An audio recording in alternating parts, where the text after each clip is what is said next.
안녕하세요. 톡톡 증산도 시즌3 진행을 맡은 이미양 포정입니다. 정기훈 수호사님과 하민석 포정님 자리에 모셨습니다. 안녕하세요. 안녕하세요. 네, 톡톡 증산도 시즌3는 시청자 여러분의 질문을 바탕으로 진행하고 있는데요. 오늘은 어떤 질문일지 기대가 됩니다. 세상이 점점 어수선해져서 그런지 이제 진리에 대한 가급증도 많아지고 그래서 질문들이 좀 구체적인 것 같다는 느낌이 많이 듭니다. 네, 저도 그런 생각이 들었는데요. 그럼 오늘 질문을 읽어보겠습니다. 불교에서 신앙하는 미륵불이 우주를 다스리는 하나님이라고 하던데 그게 정말인가요? 라는 질문인데요. 하민석 포도님께서 먼저 답변해 주시겠어요? 굉장히 중요한 전곡을 찌른 질문인데 일단 그 석가모니 불하고 미륵불하고 이제 차이를 좀 각성을 해야 됩니다. 그래서 우리가 익히 알고 있는 기존 불교 그 대웅전에 모셔져 있는 석가모니 불은 앉아 계시죠. 그래서 좌불이라고 하고요. 미래불, 그래서 우주를 다스리는 하나님이라고 천주님이라고 일컬어지는 이제 미륵불은 서 계시거든요. 그래서 그런 거를 이제 여기저기 등산을 좋아하시거나 사찰을 많이 순례해 보시면 알겠지만 일단 그 서 있는 부처님이 계신 곳이 서울에 가면 봉은사에 서 있는 코엑스 앞에 딱 있고 그다음에 제가 이제 청주에서 오래 살았는데 거기 속리산 법주사에 가면 또 서 있는 부처님이 아주 웅장하게 계시고 또 금산사에 미륵전에 미륵부처님이 또 유명하시고 또 논산에 가면 은진 미륵불이 계신데 그럼 미륵불은 일단 서 계신 것 자체가 이거는 우주의 여름가을 바뀌는 개벽기에 사람을 중생을 구제하기 위해서 몸소 이렇게 뛰어다니신 응급실에서 환자 보는데 가만히 앉아서 자판 두드릴 수 없는 거인 것처럼 환자를 직접 찾아가서 이렇게 치유하는 그런 행보를 하는 모습으로 서 계시다고 보시면 되고 그리고 또 미륵부처님은 기존의 석가모니 불과 다르게 뭔가를 쓰고 계세요. 마치 우리 그 대학교 졸업할 때 쓰는 그런 네모난 그런 학사모 같은 그걸 조금 이제 공부해 보신 분들은 동서고금을 넘나들면서 공부해 보신 분들은 그게 멸류관이다. 이거는 천상에 계신 통치자 하나님, 상제님이 쓰시는 멸류관을 미륵부처가 쓰고 있다는 것이 아까 질문자가 말씀하신 것처럼 그 미륵부처라는 존재가 하나님이구나, 상제님이구나, 그런 어떤 통치자구나라는 어떤 것이 이제 조상된 그런 모습에 조각되어 있다고 말씀드릴 수 있겠습니다. 네, 저도 금산사의 미륵불과 은진미륵을 직접 본 적이 있는데요. 그 미륵불을 쓰고 계신 것이 멸류관이었더군요. 그러면 그 미륵불이 대우주를 통치하시는 하나님이라는 또 다른 근거가 있나요? 보통 부처님이라고 하면 어떤 수행을 하는 그래서 그 깨달음을 추구하는 존재로 생각을 하기 쉬운데 이제 그 미륵 부처님이 하나님이다. 이런 이야기죠. 그래서 이 미륵불이 곧 하나님이라는 그런 문제는 우리들의 말, 이제 언어의 역사 속에서도 살펴볼 수가 있습니다. 미륵을 이제 버머, 인도말로 마이트레아라고 하죠. 마이트레아. 그리고 고대 팔리어로는 메테아라고도 하는데요. 이 마이트레아 부다, 미륵불, 마이트레아라는 말이 본래 어원을 거슬러 올라가 보면 미트라라고 하는 태양신의 이름에서 유래한 것이라고 합니다. 미트라. 그 다음에 우리가 이제 기독교 문화권에서 이제 주님, 하느님, 구세주를 메시아라고 하죠. 메시아. 근데 이 메시아도 어원을 거슬러 올라가 보니까 이것도 또한 미트라. 여기에서 유래를 했다는 거죠. 결국 이 미륵, 마이트레아와 기독교 메시아 하나님도 다 같이 이 미트라. 이거 미트라라는 말은 태양신의 이름에서 온 말이거든요. 그러니까 이 우주의 하나뿐인 태양, 오직 하나인 가장 뭡니까? 그 생명의 그 광명을 내려주는 그 태양이라는 데서 나온 말이 미트라라 이거죠. 그래서 결국 이 지금 현대인들의 생각 속에서는 이런 절대자를 따로따로 이렇게 생각을 하고 있지만 그 말의 그 말 속에 들어있는 그 역사 문화를 거슬러 올라가 보니까 이 전부 하나다. 그 미륵 부처님이나 이 우주를 다스리시는 하나님이나 한 분이다라는 이런 결론을 우리가 내릴 수 있게 됩니다.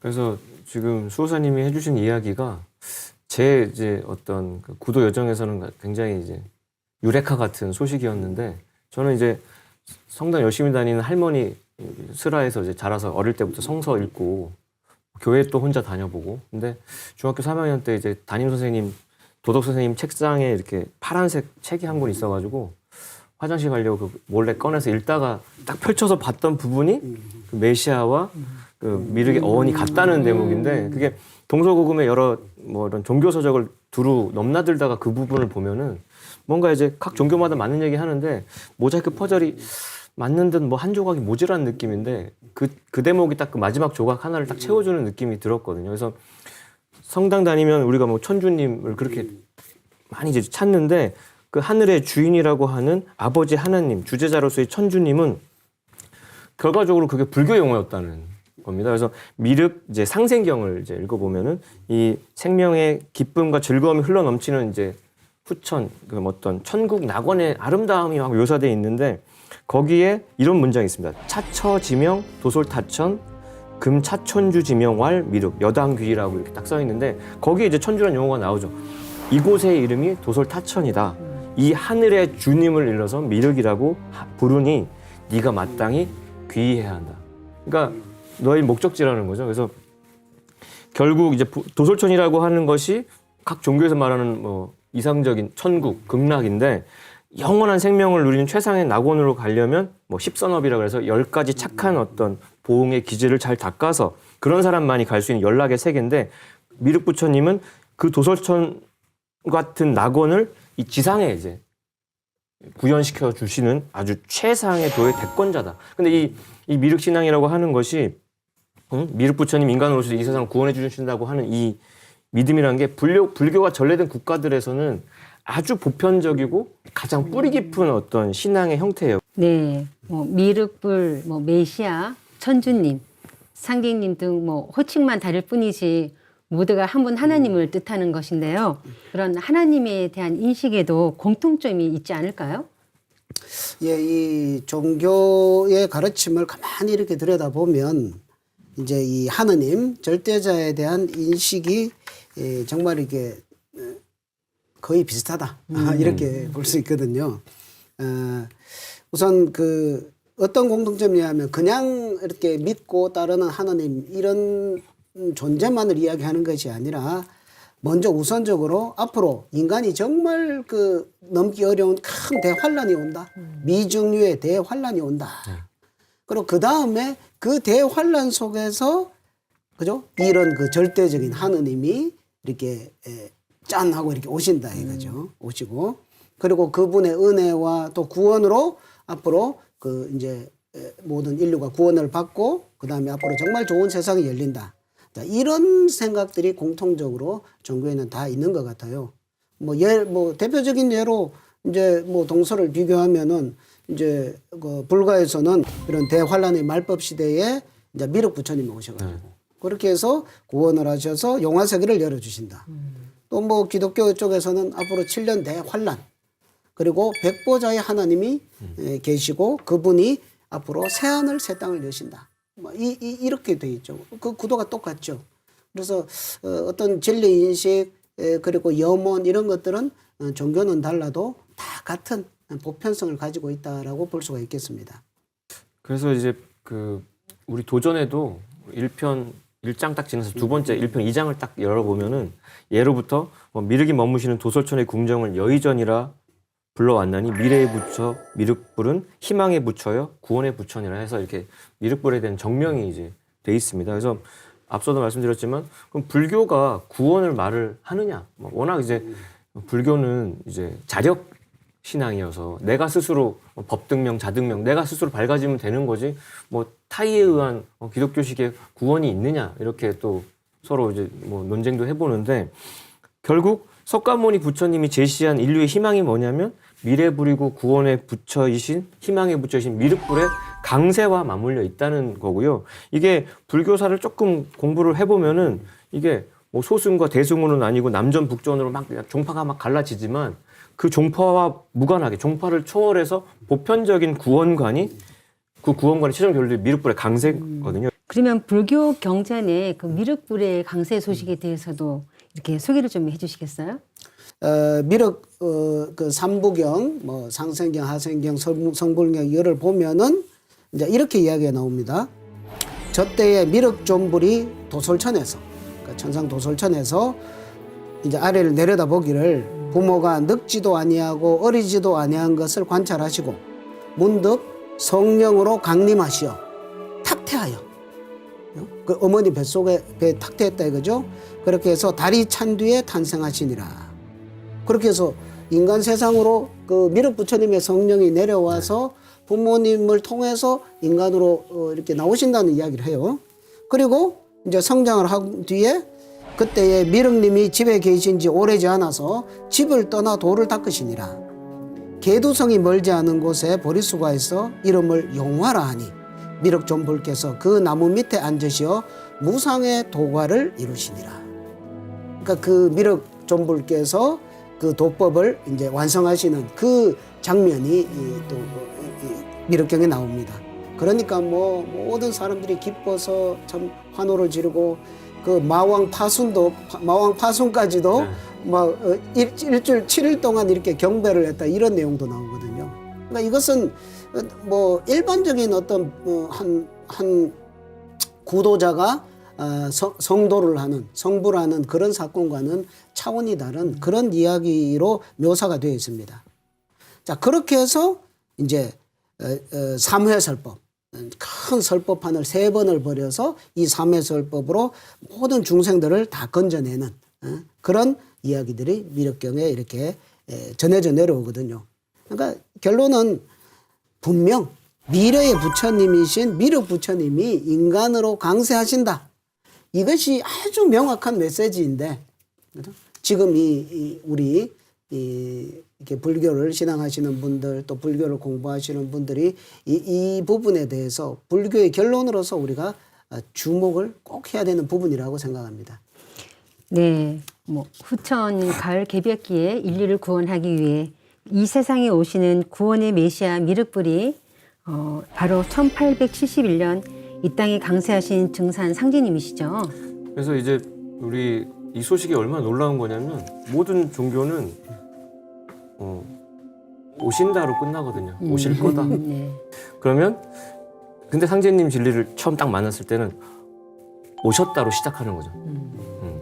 오신다로 끝난 이야기를 바톤을 이어받아가지고 그래서 바야흐로 19세기 말에 1871년도에 오신 그 상제님께서 당신님의 신원을 미륵불로도 이제 불교에 매달려온 그 많은 사람들의 어떤 해답으로서 말씀해 주신 게 내가 미륵이니라 금산사 미륵은 여의주를 손에 들었거니와 나는 입에 물었노라 이렇게 아주 호호탕탕하게 말씀을 해주신 바가 있고요. 그래서 그렇게 미륵불로 오신 상제님께서 각 종교의 그 모든 본질을 깨는 한마디를 해주신 게 있는데 이게 또 성구 하나 인용해 보겠습니다. 예수를 믿는 사람은 예수의 재림을 기다리고 불교도는 미륵의 출세를 기다리고 동학신도는 최순의 갱생을 기다리나니 누구든지 한 사람만 오면 각기 저희 스승이라 하여 따르리라.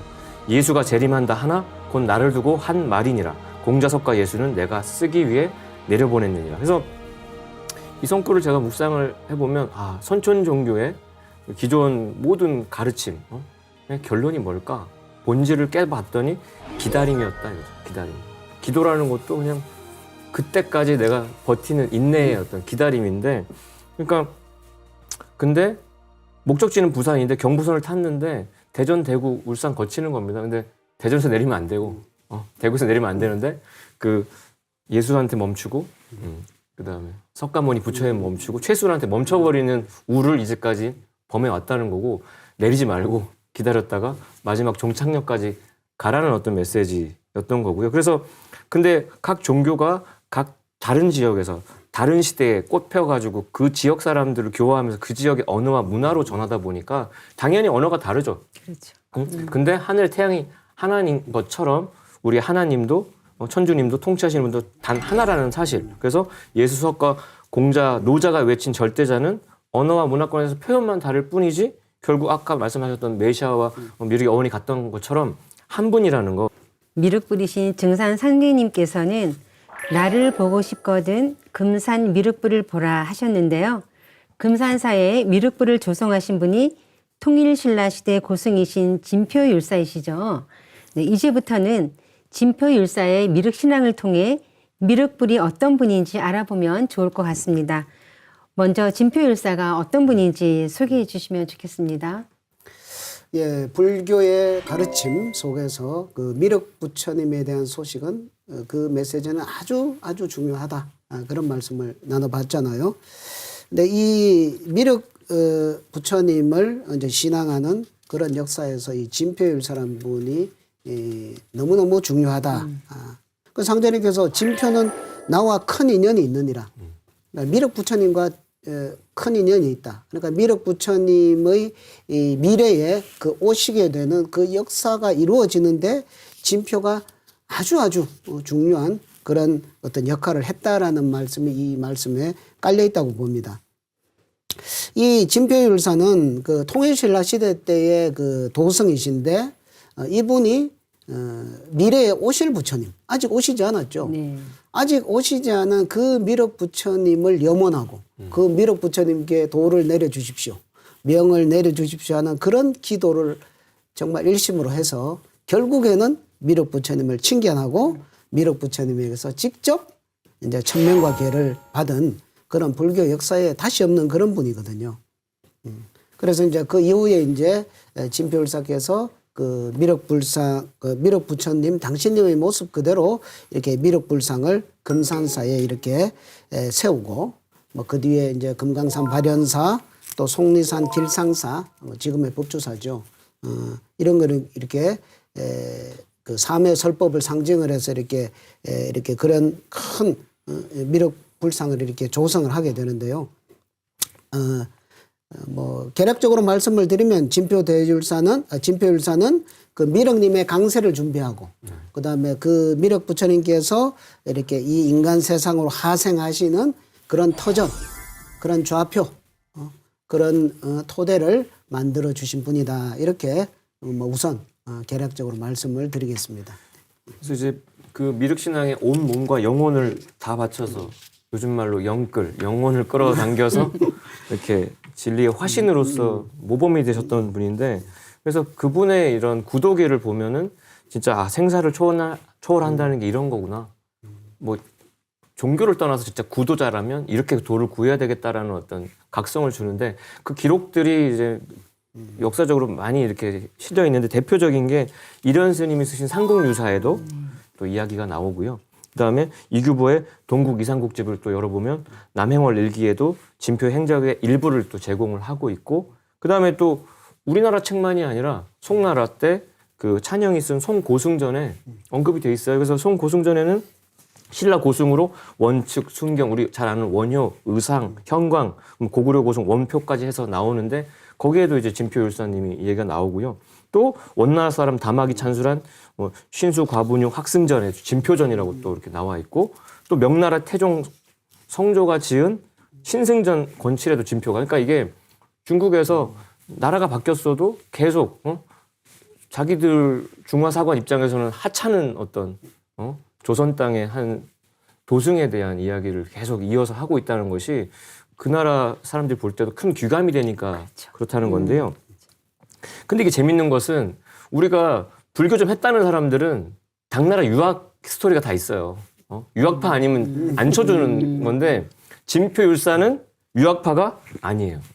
그게 놀라운 사실이고 더더욱이 직접 집필한 저술도 없어요.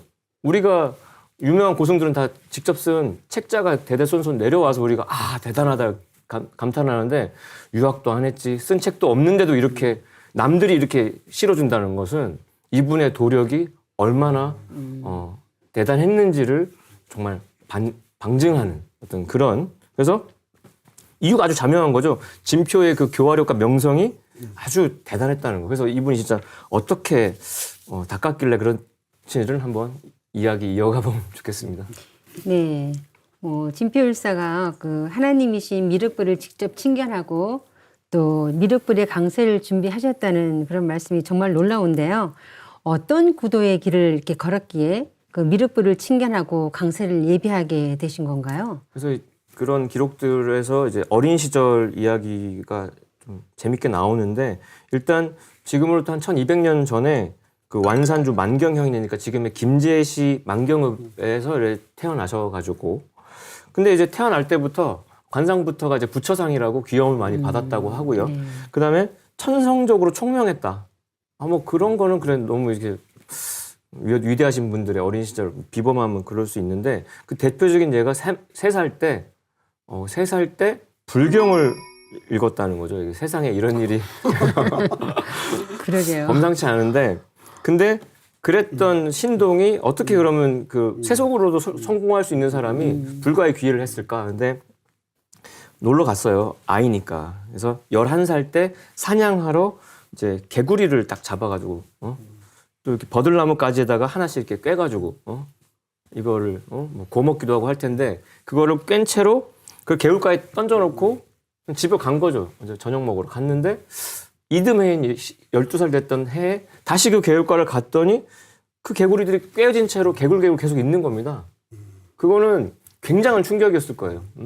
그러면서 이 진표 어린 진표 율사가 뭘 깨닫냐면 근본 문제인 삶과 죽음의 문제 그리고 자신이 저지른 어떤 장난이었지만 그 생명의 존귀함과 관련된 거에 대한 통찰을 하면서 괴롭다. 그러니까 어찌 보면 그 개구리 그 개굴개굴 하는 모습에서 그 고통 고해에 빠진 중생의 모습을 봤을 것도 같습니다. 그래서 출가의 뜻을 품고요. 12살의 나이로 부친의 허락을 받아가지고 전북 김제에 있는 금산사에 가서 숭제법사님에게서 이제 삼위계를 이제 받게 되죠. 그때 그 삼위계를 받을 때 숭제법사도 범상치 않은 분이셔가지고 나한테 잘 배워 이게 아니라 이분도 너는 이 계법을 가지고 미륵님 앞으로 가서 간절히 법을 구하고 참회해서 미륵님한테 직접 계법을 받아라. 우리가 미륵이 천주님인 걸 알고 있으니까 하나님께서는 바로 과외를 받으라는 이야기를 엄청난 이야기를 해버리니까 그걸 또 기꺼이 이제 접수를 해서 전국의 명산을 다니면서 구도의 길을 걷게 됩니다. 그 이야기는 뭐 앞으로 또 이어서 해보도록 하겠습니다. 네, 뭐 사람도 아니고 개구리의 고통을 느끼고 출가를 하셨다니까요. 그 생명을 사랑하는 마음이 정말 크셨던 것 같습니다. 그런데 구도의 과정에서는요, 그 좋은 스승을 만나는 게 무엇보다도 중요하지 않습니까? 진표 대성사의 그 스승이신 숭제법사는 어떤 분이신가요? 예, 진표율사의 스승 출가할 때 그 스승이 이제 숭제법사라고 하죠. 뭐 어떤 기록에는 순제법사라고도 기록이 되어 있는데 어쨌든 그 도를 닦는 데 있어서는 그 스승의 영향이 어떻게 보면 절대적이다라고 해도 과언이 아닙니다. 뭐 인도에도 구루 문화가 있어서 스승을 정말 하느님 같이과 뭐 동격으로 이렇게 모시는 그런 문화도 있는데 진표 율사께서 이렇게 불교 역사에서 그런 어떤 정말 위대한 어떤 그런 역할을 하신 데에는 그 구도의 길을 이렇게 방향을 잡아준 그 스승 숭제법사의 역할이 정말 지대했다라는 것을 우리는 그것을 이렇게 또 함께 들여다 봐야 된다 이거죠. 이 스승 숭제법사는 그 전에 당나라에 가서 유학을 했습니다. 아까 그 스승님은 유학파예요. 그렇죠? 흐름을 보면 이때 통일신라에서도 뭐 수십 명의 그 참 뛰어난 그런 스님들이 당의 유학을 이렇게 많이 했었는데 이 숭제법사도 그분들 중에 한 분이었습니다. 그래서 당나라에 가셔가지고 거기에서 이제 스승으로 모시고 공부를 이제 배운 분이 이제 선도라는 분이에요. 선도. 선도라는 분인데 그분한테 거기 가서 인도에서 중국으로 넘어와서 꽃을 피우고 있던 그런 불교 문화의 그런 정수를 배우고 오대산에 많은 그런 고성들이 함께 이렇게 도를 닦던 그런 불교의 성지였거든요. 그 당시에. 거기 들어가서 이 숭제법사도 도를 닦으면서 거기에서 그 문수보살의 그런 오계를 받았다. 이런 이야기가 나옵니다. 그래서 지혜의 화신인 문수보살에게서 도를 받아서 그렇게 했던 당대의 고승이었다 이거죠. 그분이 이제 금산사에 있었고 그때 어린 진표가 이렇게 온 거죠. 그러니까 거기에서 숭제법사가 자기가 평생 공부한 어떤 그것을 바탕으로 그 어린 제자에게 너는 미륵 부처님의 도를 받아라.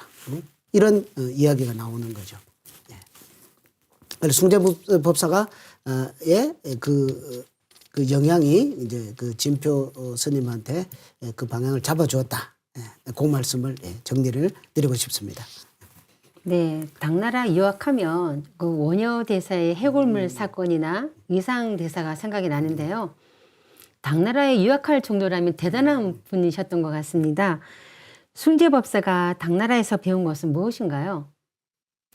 예, 숭제법사가 이제 당나라에 유학을 가서 그 선도라는 분을 이제 스승님으로 삼아서 공부를 했죠.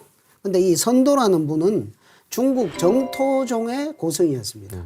정토종. 그러니까 정토종. 맑을 깨끗할 정자에 흑토자. 그러니까 맑은 땅. 그러니까 이상적인 세계. 이런 것을 이렇게 바라는 그 불교의 종파죠. 그래서 이 정토교는 이제 그 정토 깨끗한 그 이상적인 극락 세계가 뭐 동쪽에도 있고 서쪽에도 있고 그다음 위로는 도솔천에도 있고 이렇게 되는데 이 정토종은 서방 극락 세계 서쪽에 있는 그 정토 이 서쪽 정토 사상이거든요.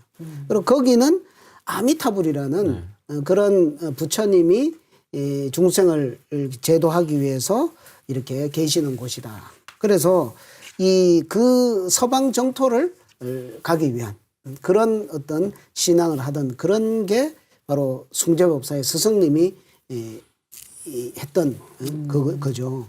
그러니까 이 이제 진표율사의 그 스승님의 또 스승님 이렇게 올라가 보면은 뭐 하여튼 불교의 어떤 진면목들을 오늘 뭐 이렇게 다 들여다 보게 될 것 같아요.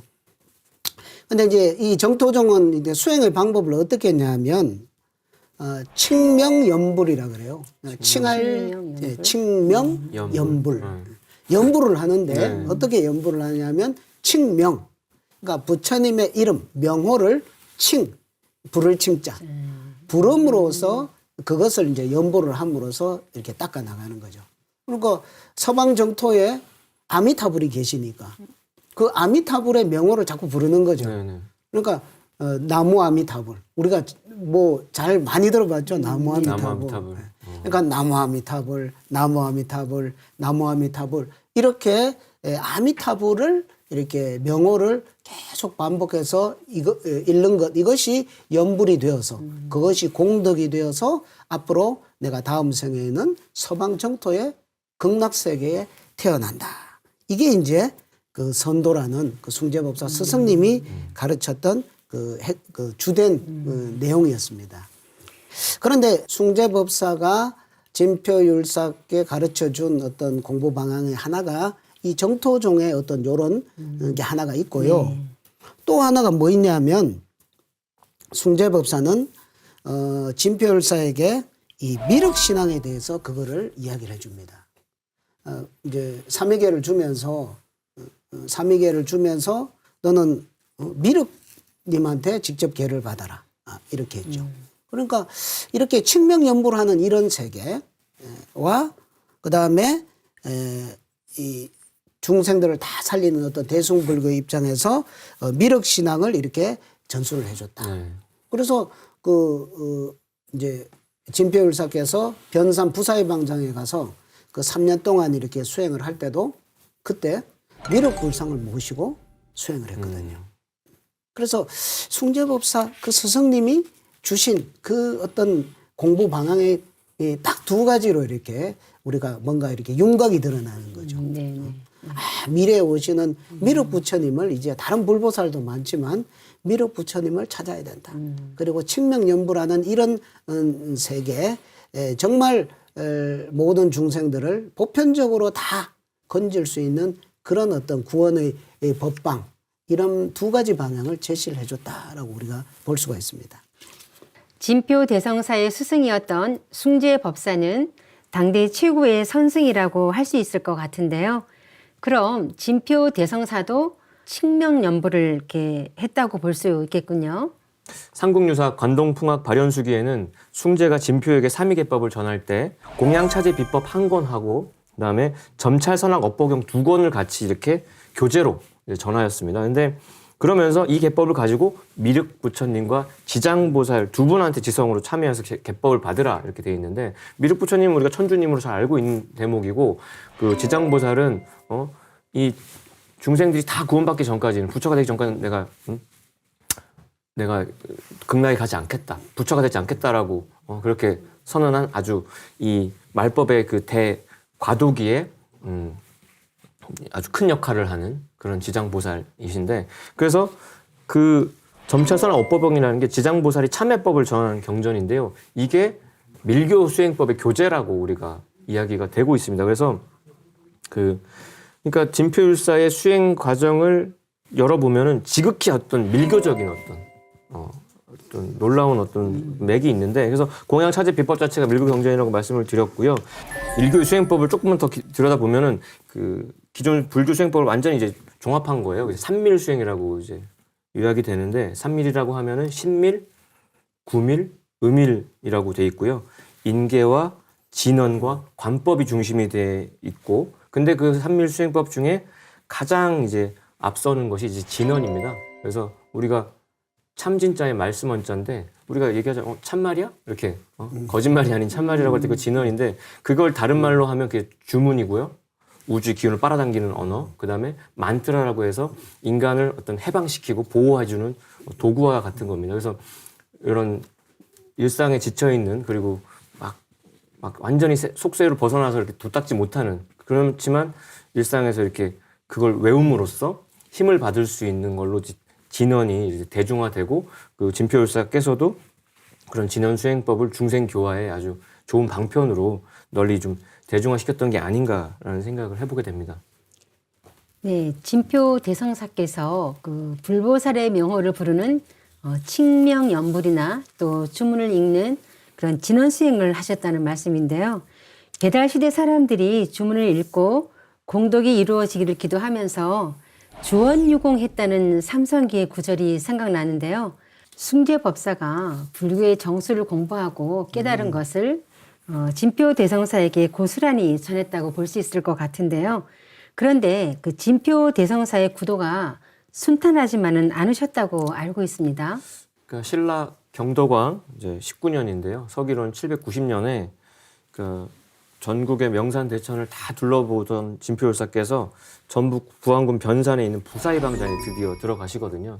그 공부터가 신령하다는 거가 좀 각성이 되셨던 것 같아요. 그래서 미륵 부처님께 일심으로 계법을 구하십니다. 그래서 천일을 정하고 3-7일 공부, 우리 삼성기에 나오는 택 3-7일 하여 뭐 폐문자수했다는 그 방법을 그대로 해서 맹렬하게 정진을 하시는데, 3년의 세월이 흘렀는데도, 3년이면은 중학생이 고등학생 되고 고등학생이 대학생 되는 세월인데, 그렇게 뭔가 바뀌어야 되는데 그런 어떤 바뀔 수 있다라는 힌트가 안 내려오는 거, 그걸 숙이라 그러는데, 부처가 발심한 중생의 성부를 계시하는 거, 절망해가지고 스스로 이제 자결을 결심합니다. 그래서 벼랑 아래로 몸을 날리시게 되죠. 근데 그때 푸른 옷을 입은 동자가, 청이 동자가 나타나서 진표율사를 받들어서 절벽으로 올려놓고 사라지니까 용기를 얻은 겁니다. 나를 지켜보고 있구나.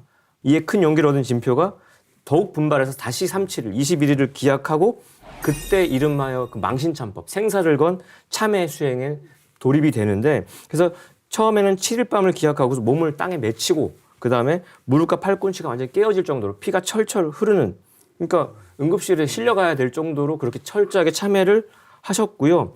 근데 영험이 없는 거예요. 그럼에도 불구하고. 그래서 몸을 버리기를 결심하고 다시 7일을 잡고 밤낮으로 부지런히 수행을 합니다. 뭐 이거는 보통 범인의 경지에서는 뭐 따라 할 수가 없는 거죠. 그래서 그 수행 소개하는 책에는 절대 따라하지 마시오라고 돼 있는 게 망신참법인데, 그 7일째 되던 날 밤 추가로 더 수행을 하고 7일째 되던 날 밤에 금장을 손에 쥔 지장보살께서 친히 다시 내려오셔가지고 진표율사를 가호하십니다. 그래서 몸이 컨디션이 완전히 회복이 되고, 그때 진표율사한테 가사와 바리떼를 전하고 직접 정계까지 내려주시면서 독려를 하시게 되죠.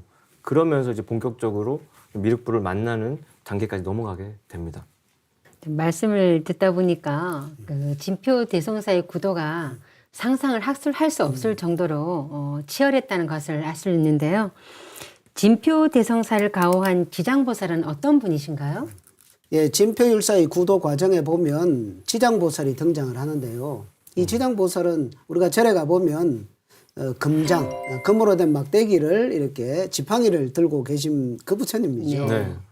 이 지장보살이 어떤 분이냐면 보살도의 서원을 세우는데 이제 보살은 아래로는 중생을 구제하고 위로는 이제 부처를 이루는 게 그 보살도죠. 그런데 이분은 이 중생을 구제를 하기 위해서는 어떤 화탕지옥에도 내가 들어간다. 심지어 지옥에 있는 그 불쌍한 중생들을 다 구제하기 전까지는 내가 부처가 되지 않겠다. 이런 그 서원을 세운 보살이시거든요. 그래서 이 지장보살을 이렇게 따르는 분들이 우리나라에도 참 많습니다. 그래서 이 지장보살의 그 서원이 정말 대자대비한 서원이다. 그래서 대자비의 보살로 이렇게 알려져 있습니다. 그러면서 또 이 지장보살은 석가모니 부처님의 시대에서 이제 미륵 부처님의 시대로 가는데 석가모니 부처님의 그 교화의 도법이 뭐 시간이 지나면서 점점 이렇게 약화가 되죠. 그렇게 해서 나중에 되면은 이게 있는지 없는지. 그런데 아직 아침은 밝아오지 않고 아직 새벽이죠. 그 새벽에 어두운 그 시간에 중생들을 잘 교화를 해서 미륵 부처님의 도법을 받을 수 있도록 연결을 해주는 그런 다리의 역할을 하는 그런 보살입니다. 이렇게 알려져 있습니다. 그러니까 미륵 부처님으로 한테 인도해주는 보살님. 네. 그래서 이 진표율사께서 미륵 부처님의 도를 받는 그거를 인도해주는 그런 분이 이제 지장보살님으로서 와서 간호도 해주고 보호도 해주고 그래서 이제 지장보살을 믿는 이 신앙은 미륵으로 가는 도딸이다. 이렇게 표현을 할 수가 있고요. 또 진표율사의 그런 궁극의 신앙 대상은 지장보살이 아니라 그 목적지는 미륵이었다. 이렇게 말씀을 드릴 수 있겠습니다. 그래서 이 진표율사의 그 치열한 구도에도 지장보살이 그렇게 큰 역할을 했는데 말씀하셨지만 진표율사가 지장보살을 만나려고 수행한 게 아니기 때문에 그거에 용기를 얻어서 다시 이제 백척간대 갱진일보라고 그래서 진짜 그 벼랑 끝에서 한 발 더 내딛는 그런 그런 아주 구도자의 참된 전봉을 보여주는데 원래 뜻이 미륵님한테 계를 받아야 되는 거였으니까 영산사로 옮겨가지고 처음과 같이 다시 이제 치열하게 참회 수행을 해요. 그래서 더 분발해서 참회를 멈추지 않고 기약했던 21일이 딱 20하루가 끝났을 때 호련히 이제 천안이 탁 열리게 됩니다. 비로소 천주님께서 미륵 천주님께서 그 수많은 도솔 천중들을 거느리고 오시는 모습을 딱 보죠. 얼마나 황홀했을까 생각이 드는데 진표 이마를 심지어 어루만주 쉬면서 그러게요. 잘하는구나 대장부요. 하나님이 이렇게 축복하는 수행자는 인류의 구도사에 전무후무한데 이처럼 걔를 구하다니 신명을 아끼지 않고 간절히 그에 참여하는구나. 그러면서 내가 한 손가락을 탁 튕겨서 수미산도 무너뜨릴 수 있는데 이 마음은 불태전이다. 너의 마음은 내가 물리칠 수 없다. 그러니까 극찬이죠. 그러면서 진정한 이제 진표율사로서의 면모가 이제 시작되기 시작합니다. 네, 대우주의 통치자이신 그 미륵불께서 진표 대성사의 정성에 감동해서 직접 도를 전하기 위해 내려오신 건데요. 정말 감동적인 장면입니다. 그래서 그 어떤 극찬을 받고 나서 이 미륵님께서는 진표율사에게 삼법이와 와바를 이제 전하죠. 진짜 하나님 주시는 거예요. 법명을 그리고 하사를 하시는 거예요. 그러니까 우리가 지금 진표율사 하는 게 그냥 인간 스승이 인간 제자한테 전한 게 아니라 미륵 천주님께서 너는 진리의 표상이다. 너가 롤 모델이다. 그래서 진표라고. 그래서 그 숱한 법명 중에 가장 저는 진짜 멋지다고 생각이 들고요. 이 미륵님께서 진표율사에게 전등법맥을 전한 거고 종통을 그냥 다이렉트로 전을 하신 거죠. 그래서 그러면서 미륵 부처님께서 점찰경 2권하고 중가관장 189개를 내어주시면서 이 가운데 이 간자 가운데 제8간자는 새로 얻은 묘계를 이름하는 것이고 제9간자는 구족계를 더 얻은 것을 이름한다. 이 두 간자는 내 손가락 뼈다. 이거는 뭐 아주 그냥 진짜 내 살덩이를 그냥 다 골수를 그냥 뽑아 주신 거가 되는 거죠. 그래서 이 진표율사께서 이 점찰경을 가지고 뭐 점찰 법회도 하고 뭐 그러면서 이게 우리나라의 미륵신앙이 정말 만개를 하게 되는 사건이 이루어지는 거죠. 근데 이제 진표율사께서 미륵 부처님으로부터 이런 종통을 전수받았다, 도통을 받았다. 이걸로 끝나는 것이 아니라 이 사건에는 이 진표율사의 도통 사건에는 아주 특별한 목적 방향성이 있습니다. 그건 뭐냐면은 이 미륵불이 미래에 오시는데 그분이 오실 그 터전을 준비하는 거. 이게 다른 어떤 일반적인 이제 도를 받는 거하고는 또 다른 문제거든요. 그렇죠. 이게. 그래서 우리가 보통 미륵신앙이라 그러면 두 가지를 이야기합니다. 하나는 이제 상생신앙, 네. 하나는 하생신앙. 그러니까 우리가 살면서 십선업을 닦아서 네. 죄를 짓지 않고 착한 일을 많이 하면 그 공덕으로 이제 미륵 천주님이 계시는 도솔천에 태어나는 것. 정토 중에 정토인 도솔천에 태어나는 것. 이게 이제 상생신앙이죠. 미륵 부처님께 기도하면서 정말 이렇게 내가 잘 되게 해 주십시오. 다음 생에는 저기 태어나게 해 주십시오. 이게 상생신앙이고요. 그런데 그걸로 끝나는 것이 아니라 그 도솔천의 천주이신 미륵 부처님께서 이 지상으로 내려오신단 말입니다. 뭔가 볼일이 있어서. 그 볼일이 뭐냐 하면 바로 앞으로 지상에 펼쳐질 이런 용화 낙원 세계. 이것을 건설하기 위해서 미륵 천주님께서 이렇게 내려오신다는 거죠. 그러면 그때 그 미륵 부처님과 함께 내려와서 함께 하생을 해서 미륵 천주님과 함께 이 불국토 용화 세상을 건설하는 그 일원이 되는 것. 이게 어떤 불교 신앙의 정말 최종 궁극의 목적이라고 볼 수 있겠죠.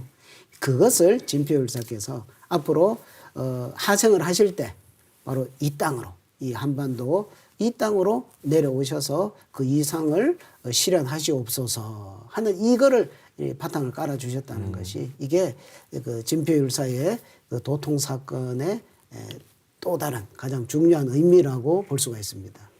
네, 그러면 그 미륵 하생경에 나오는 그 미륵불의 지상 강세의 길을 진표 대성사께서 닦으셨다는 그런 말씀이군요.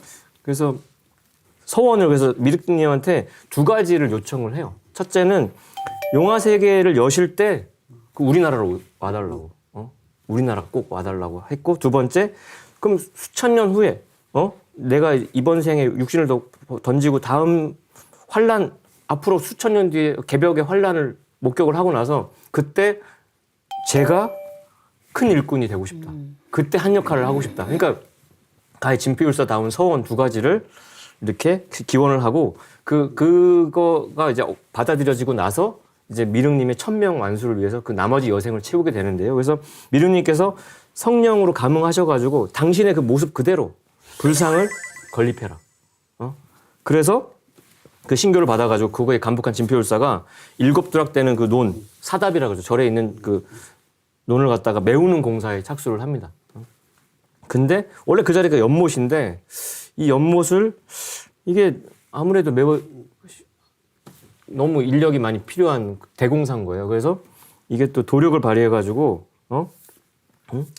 또 이게 수수로 메우라는 계시를 받아버리거든요. 그러니까 이거 설계하신 분의 뜻대로 이제 집행을 해야 되니까 어떻게 하지 하다가 도술로 마을에 안지를 퍼뜨린 다음에 눈병이 나으려면은 그 수술 한 지기씩 져다가 그 연못에다가 이렇게 붓고 그물로 눈 씻으면은 낫는다. 그래가지고 사람들이 너도 나도 없이 그걸로 메워졌는데, 근데 또 연못을 다 메웠는데 그 한 중심부에는 연꽃을 조각한 그 연화대를 딱 성년대를 딱 세우려고 놔뒀어요. 근데 그 다음날 갔더니 그 한 20m 밖에 또 썰고져 있는 거예요. 이건 또 뭐냐. 근데 또 다른 계시가 내려온 것이 하늘에서 믿없는 시를 걸어라. 그 위에 미륵금상 조성하라는 이제 계시가 신교가 와서 믿없는 시루를 걸고 그 위에 나무로 우물정자를 받치고 33척의 미륵금상을 금불상을 딱 세우게 된 거죠. 그로부터 이 세계에서 가장 큰 신뢰 미륵불상인 모악산 금산사의 미륵불상이 비로소 이 역사에 이제 출연하게 된 거였습니다.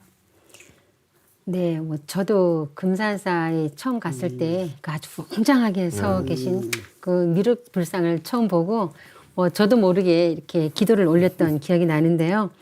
그런데 왜 그 미륵금상을 믿없는 시루 위에 조상하라고 하신 건가요? 그 진표열사한테 이제 미륵 부처님께서 내 모습 그대로 불상을 조성을 하라 이렇게 이제 명을 내리셨죠. 그렇게 해서 이제 조성을 하게 되었는데 거기에 이제 연꽃이 아니다. 연꽃이 아니라 반드시 시루를 걸어야 된다. 시루를 거기다 얹어야 된다. 그러면 이것은 아주 중요한 문제거든요. 그리고 우리가 연꽃이라고 하면 뭐 초파일날 되면은 다 연꽃 달지 않습니까? 네, 연등 달고. 다 연꽃이죠. 연등하고. 그 석가모니 부처님께서 그 정통을 전하실 때도 그 염화 미소라 그러죠. 뭐 제자들이 쫙 있는데 연꽃을 하나 탁 들고 그죠? 싹 웃으니까 제자가 그죠? 같이 싹 웃더라. 이심전심이 돼 가지고 이 도를 전하고 이 연꽃은 이 오탁한 이 사바 세계에서 피어나는 그죠? 그 한 아름다운 그 진리의 꽃. 네. 중생들이 모두가 그것을 보고 그것을 거울 삼아 그것을 등불 삼아 갈 수 있는 그 진리의 꽃을 이제 석가모니 부처님이 열어주시는 거기 때문에 석가모니 부처님의 진리의 상징물이 연꽃이죠. 그런데 앞으로 오시는 미륵 부처님은 그분도 똑같이 이렇게 뭐 연꽃으로 진리를 이런 문제가 아니고 아까도 그 처음에 말씀하신 석가모니 부처님은 앉아 계시는 부처님. 미륵 부처님은 서서 그죠 막 그죠 환자들 돌보는 그런 부처님이죠. 그러니까 그 도법이 완전히 다르기 때문에 그 앉아서 연꽃을 이렇게 거기다 놓는다는 것은 앉아 계시라는 말씀이죠. 그게 아니다. 나의 도법은 시루와 같다. 한마디로 그거죠. 네. 시루라는 것은 떡시루죠. 떡시루. 그래서 모든 만물을 미성숙한 곡식을 푹 쪄서 익혀서 완성시키는 아직까지 부족한 중생들을 전부 그 미륵님의 도법에 넣어서 그거를 푹 익히면 정말 완성된 그런 한 사람 한 사람의 그 중생이 아닌 그런 깨달은 자로 이렇게 변화가 된다. 이것이 나의 도법이다. 이 도법의 상징물이다. 그래서 그거를 해주셨다 이거죠. 그래서 이제 우리 미륵으로 오신 상자님께서 그 도호를 정산이라고 쓰시죠. 정산. 네, 정할 때 정자가 좀 낯선 글자인데 왜 하필 낯선 글자를 쓸 수밖에 없냐? 그것은 바로 시루정. 미륵 부처님의 도법을 쓰시기 때문에 바로 시루정 매산이라는 이렇게 도를 쓰시게 되고요. 그래서 미성숙된 선천 문화를 이렇게 완전히 성숙시켜서 완성시키는 그런 큰 부처님의 도법을 펴신다라는 것이 그 시루의 뜻에 담겨 있다고 봅니다. 네, 그래서 상계님께서는 금산사 미륵불이 솥 위에 서 있으니 솥이라 하는 것은 항시 새 것을 취하는 법이니라라고 말씀하셨죠.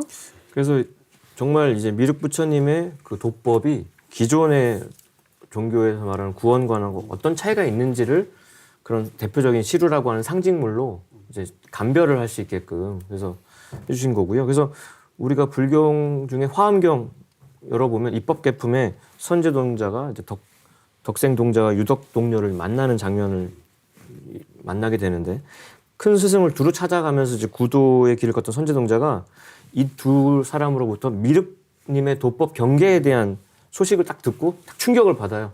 그래서 저 남쪽 해안이라는 나라가 있고 거기에 대장엄 동산이 있으며 그 안에 광대한 누각이 있으니 이름은 비로자나 장엄장이라. 그래서 미륵이 비로자나 장엄장에 계시니 본래 태어났던 부모 권석과 백성들을 거두어 성숙케 하는 영고며 또한 그대에게 보살의 해탈문을 보이려는 영고며 보살이 모든 곳에서 자제하게 태어난 보이는 영고라고 해서 미륵님의 키워드는 성숙이구나.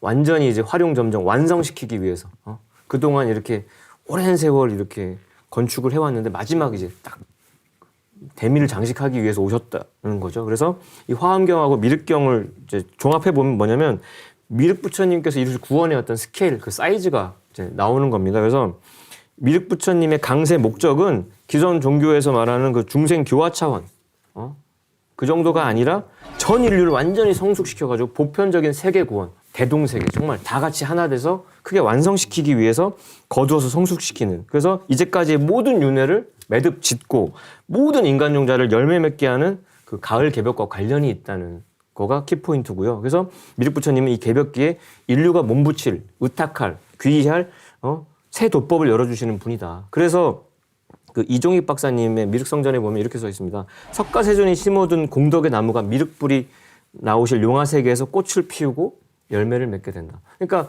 다 긍정하시는 거예요. 석가의 도법도 인정하면서 그 꽃이 피어서 궁극에는 이제 나의 도법으로 열매가 맺어진다는 거. 그래서 이 불국토를 현실에 구현하는. 그래서 용화낙원이라고도 불교에서 이상세계를 말하는데 그 용화가 불사, 죽지 않는 조화를 말하는 거거든요. 그 세계로 전인류를 데리고 가는 존재가 미륵 부처임을 다시 한번 강조해드리고 싶습니다. 네, 가을 개벽기에 그 도솔천의 천주이신 미륵불께서 동방의 이 땅에 강세하셔서 인류를 구원하고 또 성숙한 후천 가을 문명을 여신다. 뭐 이렇게 정리할 수 있을 것 같습니다. 예. 그러니까 미륵 부처님께서 오셔서 정말 그 성숙한 세상, 인간도 다 성숙시키고 그 인간들이 사는 세상도 정말 좋은 세상으로 만드신다. 뭐 이런 이야기죠. 그러니까 이 미륵 부처님의 그 무상의 조화력, 그 조화력으로 이 세상을 정말 그 성경세계로 만드신다. 이제 미륵경에 보면 이런 게 나옵니다. 석가모니 부처님께서 앞으로 미륵 부처님이 건설할 그 용화세계의 모습, 그때가 되면 기후가 고르고 사시가 조화되며 사람의 몸에는 여러 가지 병환이 없고 욕심, 성냄, 어리석음이 없어지고 사나운 마음이 없어지고 인심이 다 골라서 다 한 뜻과 같으니라. 서로 보면 기뻐하고 즐거워하여 착한 말로 서로 향하는 그 언사가 똑같아서 차별이 없는 것이 울다놀 세계와 같으니라. 뭐 그 당시 언어로 표현을 했지만 지금도 우리가 그 느낌을 이렇게 알 수가 있죠. 뭐 환경, 기후, 사시, 우리가 인간의 그 삶 속에 뗄 수 없는 그 병의 문제, 질병의 문제, 그리고 욕심, 성냄, 어리석음, 뭐 탐진치라 그러죠. 인간이 돌을 닦는데 가장 방해가 되는 그 세 가지 독, 그죠? 탐진치 이런 것이 다 없어지고, 그 다음에 서로 보면 기뻐하고 즐거워하고, 그죠? 차별이 없는 그런 세상을 바로 이 미륵 부처님께서 건설을 해주신다.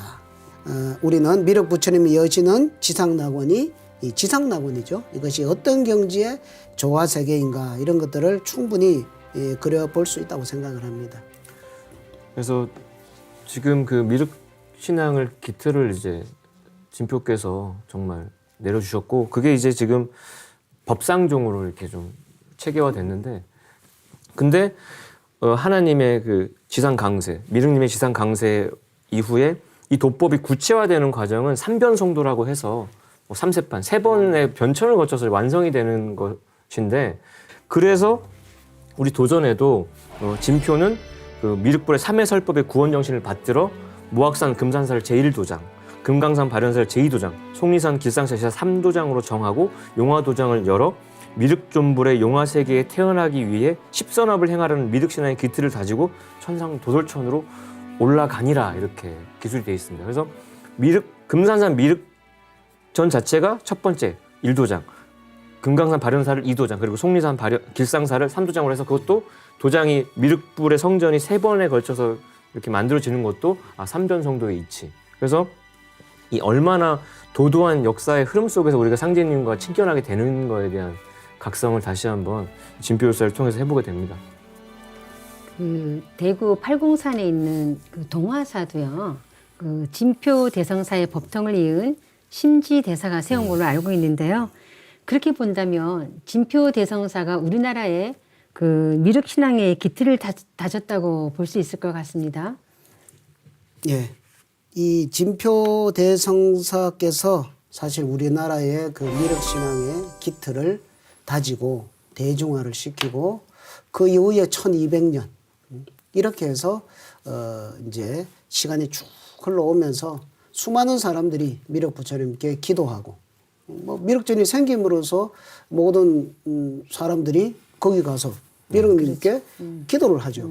안 그러면은 이렇게 미륵님께 기도할 착상을 못 하죠. 그렇죠, 그렇죠. 그래서 1200년 동안 그런 그 미륵님에 대한 기도를 했고 이렇게 여기로 우리나라 땅으로 하생을 해 주십사 하는 그런 기도도 하고 물론 뭐 크고 작은 이런 소원도 빌었겠지만 자 그렇게 해서 지나왔는데 이제 결론은 그렇습니다. 이제 그 미륵님이 오셨다. 네. 바로 정산 미륵이라는 미륵의 또 다른 이름이 정산이죠. 아. 그래서 정산 상제님께서 바로 그 미륵으로 오셨다라는 이 소식을 이래 우리 모든 사람들이 이것을 이제 깨달아야 된다 이거죠. 와서 모든 인간을 건지고 신명을 건지고 그렇게 하기 위해서 인간의 몸을 쓰고 오셨다. 이제는 내가 뭐 이렇게 착한 일을 많이 해서 좋은 세상에 태어나고 천국 가고 극락 가고 이런 것도 다 좋지만 그걸 넘어서서 이 오신 미륵님과 함께 이 정산 상제님과 함께 정말 이 하생하셔서 여기에 용화세계를 건설하고 불국토를 건설하는 이 일에 내가 참여하게 해주십사 하는 그 기도를 해야 할 때다. 그 말씀을 뭐 마무리로 드리고 싶습니다. 불교의 결론이 그 미륵불 강세인데요. 그 영원히 미륵불이신 상디님 강세로 실현되었다는 그런 말씀이십니다. 네, 지금까지 대우주의 조화주 하나님이자 구원의 부처이신 미륵불에 대해서 알아보았는데요. 미륵불이신 증산 상디님께서 동방의 이 땅에 강세하시기까지 진표 대성사의 구도의 열정과 정성이 있었다는 것을 알 수 있었습니다. 톡톡 증산도 시즌3 다음 시간에 찾아뵙겠습니다.